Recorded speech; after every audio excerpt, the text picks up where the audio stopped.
જ્ઞાન વિજ્ઞાન એની સાથે જોડાયેલું હતું. અને 5મા દિવસે 5 દિવસે થાય એટલે એવું હોય કે ડિલિવરી જે બહેનની થઈ હોય માતા હોય એ પણ થોડી સ્વસ્થ થઈ ગઈ હોય, છોકરો આંખ ખોલીને જોવા મળ્યું હોય, દૂધ ધાવણે માતાને ઉતરી આવ્યું હોય એટલે બાળકને ધાવણ કરતું થઈ ગયું હોય, જે માતા હોય જન્મ આપનાર એને હવે થોડો ખોરાક પણ આપવાની શરૂઆત થાય.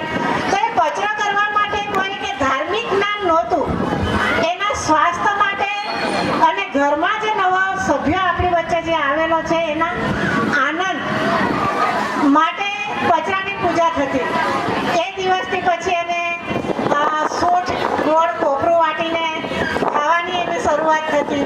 તો એ જે બધી વિધિઓને એ ખાવાથી શું ફાયદા થાય એ ગાયણોને ખબર રહેતી હતી.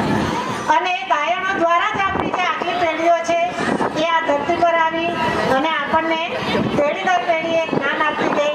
તો આજે ગાયણ બહેનો જે કોઈ આપણી વચ્ચે બચી છે હાલમાં એમનું પણ આજે આપણે સન્માન કરવાના છીએ. 2026 9મી ઓગસ્ટ વિશ્વ આદિવાસી દિવસની એક થીમ હતી.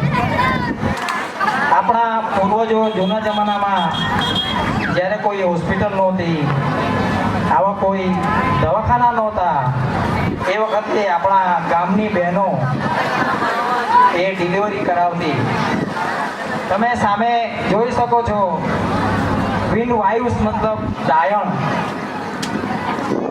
મને કહેતા એ ગૌરવ થાય છે કે આજે જે સમય છે, જે સમયે હોસ્પિટલોમાં ડિલિવરી કેસમાં જે કંઈક તકલીફ પડે છે અથવા મને કહેવા દો કે બાળકનું અથવા તો માતાનું મોત પણ થાય છે, એ સમયે ઘણા ઓછા બાળકો અથવા ઓછી માતાઓના મોત થતા હતા.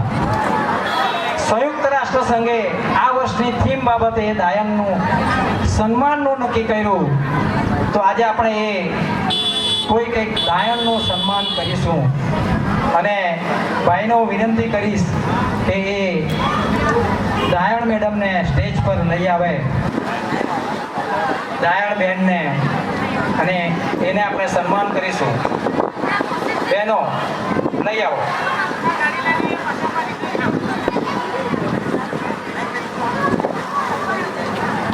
हाँ लई आओ लई आओ लई आओ. तोरे काई नहीं बोलना है.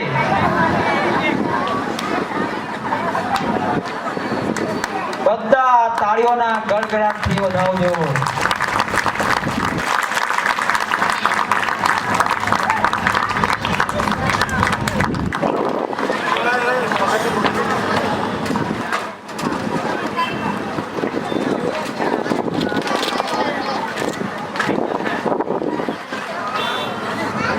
અમે લગભગ 1 મહિનાથી કોઈ ગામમાં આવી કોઈ હાજર હોય એવી દાયણની તપાસ કરતા હતા પણ નહીં મળ્યા. પણ આજે કોઈ એક દાયણ દાદીનું તો સન્માન કરવું જ છે. તો આ દાયણનું આપણે સન્માન કરીશું ગમછો ઉડાડીને અને 1001 રૂપિયા આપીને. અને એ સન્માન આ આખા કાર્યક્રમમાં જેણે ખૂબ મહેનત કરી છે એ તર્ક ચૌધરી સાલ ગમછો ઉડાડીને સન્માન કરશે.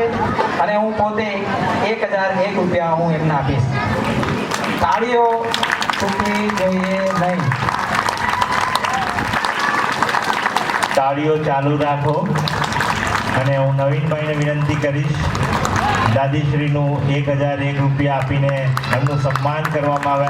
આ એ લોકો છે કે જ્યારે ગામડાઓમાં ટેકનોલોજી નહોતી વિકસી, આજની જે યુવા પેઢી જે 108 તરીકે ઓળખે છે એ લોકોને કદાચ નહીં ખબર હોય કે એ લોકોની ઉંમર નાની છે.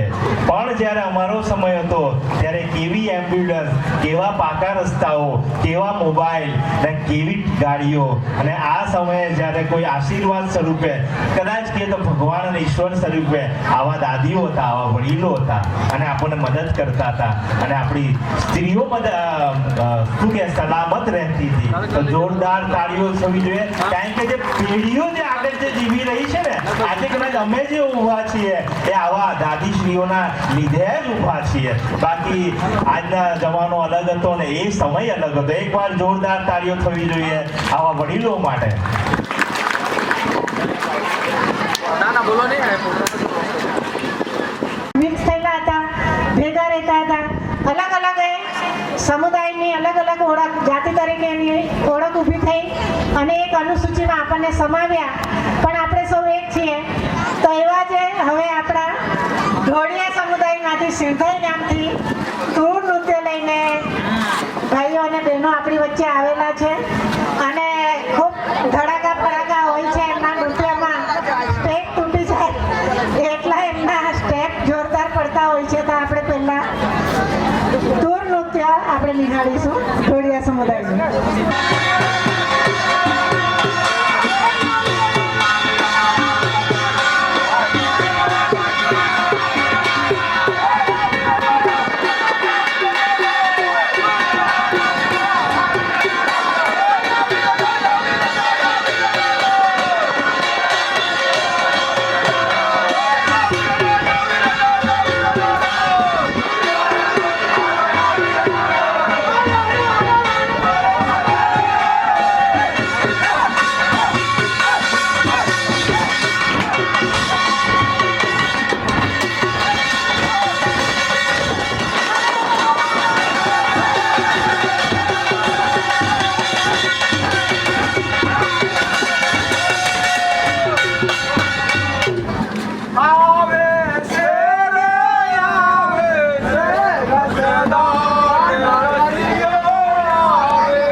સમાજ છે, તાળીઓથી જરા એ લોકોનો ઉત્સાહ વધારતા રહો.